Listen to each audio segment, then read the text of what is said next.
দুর্গাপুরের বেসরকারি মেডিকেল কলেজের হোস্টেলের বহুতল আবাসনের ছাদ থেকে পড়ে গিয়ে রহস্যময় মৃত্যু নার্সিং স্টাফের। পুলিশ তদন্ত শুরু করেছে।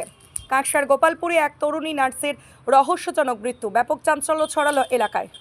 বুধবার রাতে একটি বহুতল আবাসনের নিচ থেকে উদ্ধার হয় দেহ। মৃতার নাম মন্দিরা পাল, বয়স 24, বাড়ি বাঁকুড়া জেলার বিষ্ণুপুরে। তিনি মলানদিঘির একটি বেসরকারি মেডিকেল কলেজ ও হাসপাতালে কর্মরত ছিলেন বলে পুলিশ সূত্রে জানা গিয়েছে।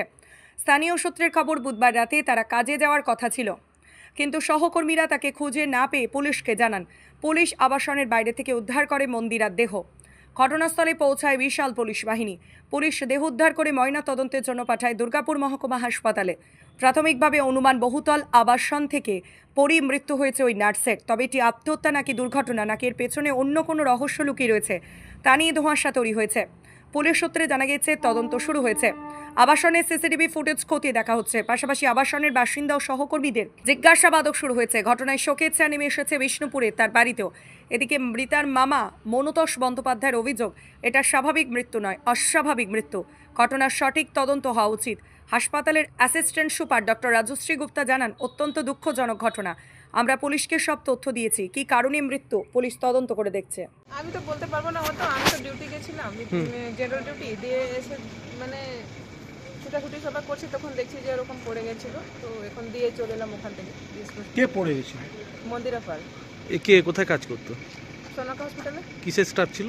Nursing staff. আচ্ছা, মানে 14 তলা থেকে? 8 তলা থেকে। কোথা থেকে পড়েছে জানি না এক্সাক্ট, কিন্তু নিচে পড়েছিল। মানে কি, মানে কেন, মানে অসাবধানতা বশত বা কি জন্য? আমি কিছুই জানি না। আমি তো সেই নিজের আমি তো 10 তলাতে থাকি। প্রথম কথা, কোথা থেকে পড়েছে সেটাও বুঝতে পারছি না।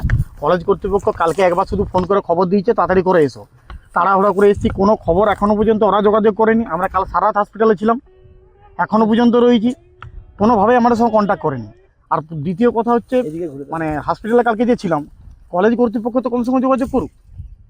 ওদের তো যোগাযোগ করা যে কী হয়েছে না, যে আমরা তো ভতভম্ব এখনো পর্যন্ত ঘুরছি, এখনো পর্যন্ত জানি যে কী হয়েছে ঘটনাটা। বোনকে তো ছোটোর থেকে আমরা মানুষ করেছি কোলে বেড়ায়, হারাই গেছি সর্বহারা। কোথায় কাজ করতে? সোনাকাতে। কি সন্দেহ করছেন? দেখুন, আমি চাই উচ্চ মানে তদন্ত, হাই লেভেলের অফিসার দিয়ে তদন্ত হোক। যাই থাকুক, সামনে বেরিয়ে আসুক। সিসিটিভি রয়েছে, সিসিটিভি ফুটেজ চেক করুক, কোথায় কোথায় গিয়েছিল, কে ছিল সাথে, কি কারণে হয়েছে। আমি চাই পূর্ণাঙ্গ তদন্ত হোক, আর আমি এটা শেষ দেখে দেখি। না, পুলিশের সঙ্গে সেভাবে আমার সেভাবে কোনো শত্রুতা থাকে নাই, কোনো রকম ঘরে ঝগড়াঝাটি কোনো কিচ্ছু নাই। পরশু দিন রাত্রে আমার একটা সন্দেহ রয়েছে।